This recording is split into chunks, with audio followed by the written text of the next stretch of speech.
Hello everyone and welcome back to my channel. Today I am going to explain the ball poem of class 10 written by John Berryman. Childhood is a very beautiful phase of life where we have no responsibilities at all. The poet describes a young boy's grief or sadness who loses his ball. With that loss, the boy senses his first responsibility in life. The main theme of this poem is that every one of us has to lose something or the other in life. It may be materialistic things or the lives of our dear ones, but still, we have to overcome that loss and move on in life.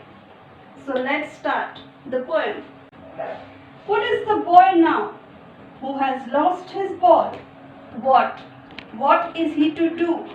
I saw it go merrily bouncing down the street and then merrily over. There it is in the water. Now here the poet starts the poem with a question. What is the boy going to do now who has lost his ball? Here I means the poet John Berryman and merrily means happily. The poet says that he has seen the ball very happily bouncing down the street and then going into the water. The boy has a lot of childhood memories attached with the ball which has gone into the water. The poet very beautifully symbolizes the ball with the boy's childhood, which is now gone into the water, means the childhood is no more. Every one of us has to go through different stages of life, from birth to death. Similarly, the boy here in this poem has lost his ball. Along with the ball, he has lost his childhood. So means the boy is at a different stage of life. No use to say, oh, there are other balls. Now, no use of telling the boy that there are other balls, because no other balls in the world can be replaced with the childhood memories which the boy was having with that ball which has gone into the water. An ultimate shaking grief fixes the boy as he stands rigid, trembling, staring down all his young days into the harbour where his ball went. Now an ultimate shaking grief fixes the boy. He is surrounded with a sadness. He stands there rigid. He is standing there still, trembling. He is shivering and looking down at the harbour. Harbour means a port. So he is looking down at the harbour where his ball went and thinking about all his happy memories which he has spent with that ball which has gone into the water. I would not intrude on him a dime. Another ball is worthless. Now he senses first responsibility. Now here intrude means interfere. So the poet is saying that he is not going to interfere, or he is not going to go into the scenario to console the boy and give him some money to buy another ball, because it would be worthless. No money or no other ball can replace his happy, his beautiful memories which he is having with that ball, which is now no more because it has gone into the water.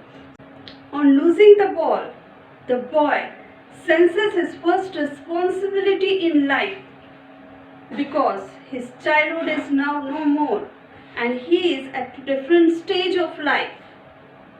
In the world of possessions, people will take balls. Balls will be lost always, little boy. And no one buys a ball back. Money is external. Now here, world of possessions means the people are very busy in buying materialistic things. Now here the poet is saying that in the world where people are very busy in buying all sorts of materialistic things, they will buy many balls and balls will be always lost. and money is external. Money is external means that people can buy all sorts of materialistic things with money, but they cannot buy back the losses.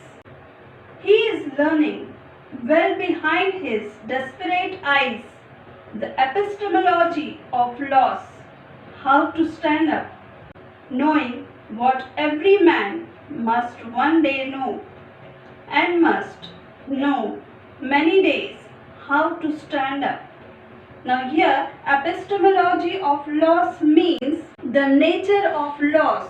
Now here, in spite of the sadness which the boy is having, he is learning something. He is learning the nature of loss and how to stand up. What everyone has to learn someday, and many has already experienced it. But still everyone has to overcome it, because life is very precious, and to move on in life we have to overcome all the losses. We have to learn how to stand up and move on.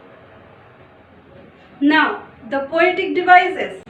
This poem doesn't have any rhyming words, so it is called a free verse. Next, anaphora.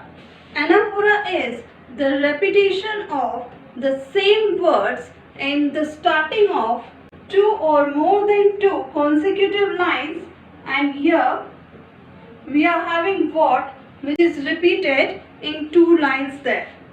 Next we have assonance.